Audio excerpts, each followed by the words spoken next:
When you study Scripture, you find many examples of believers who dared to trust God so completely that they lived courageously. They dared to be faithful to God and live boldly for Him.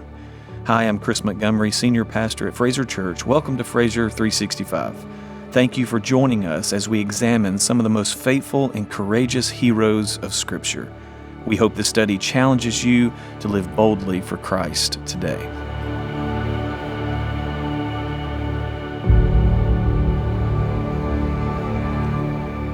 Welcome to day 45 of Dare to Be. Our title for today is Jesus Walks on the Waves. Job chapter 9, verse 8 in the NIV reads, "He alone stretches out the heavens and treads on the waves of the sea."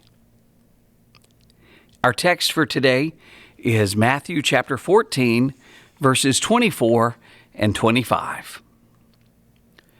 But the boat by this time was a long way from the land, beaten by the waves, for the wind was against them. And in the fourth watch of the night, he came to them, walking on the sea.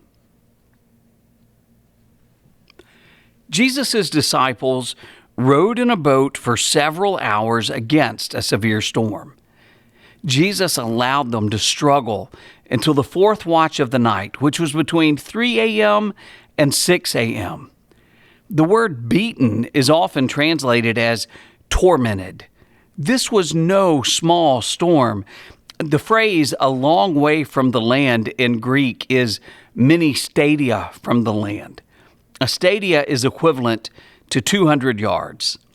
Scholars believe the disciples had traveled 3 to 4 miles rowing against these harrowing conditions. The disciples must have been weary from battling these waves throughout the night. After their all-night struggle, Jesus came to them walking on the stormy waves. Mark's account adds an interesting detail in chapter 6 of his gospel, verse 48. "And he saw that they were making headway painfully, for the wind was against them. And about the fourth watch of the night, he came to them, walking on the sea." He meant to pass by them. John Ortberg shares these insights from David Garland.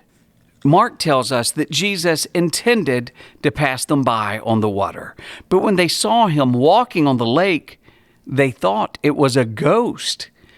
Why did Jesus want to pass them by? Did he decide to race them? Did he want to impress them with a really neat trick? Garland points out that the verb parachomai, to pass by, is used in the Greek translation of the Old Testament as a technical term to refer to a theophany, those defining moments when God made striking and temporary appearances in the earthly realm to a select individual or group for the purpose of communicating a message. God put Moses in a cleft in a rock so Moses could see while my glory passes by. The Lord passed before him. That's from Exodus chapter 33, verse 22, and chapter 34, verse 6. God told Elijah to stand on the mountain, for the Lord is about to pass by, in 1 Kings chapter 19, verse 11. There's a pattern to these stories. In each case, God had to get people's attention through a burning bush, or wind and fire, or walking on the water. With each person, God was going to call them to do something extraordinary. In each situation, the person that God called felt afraid.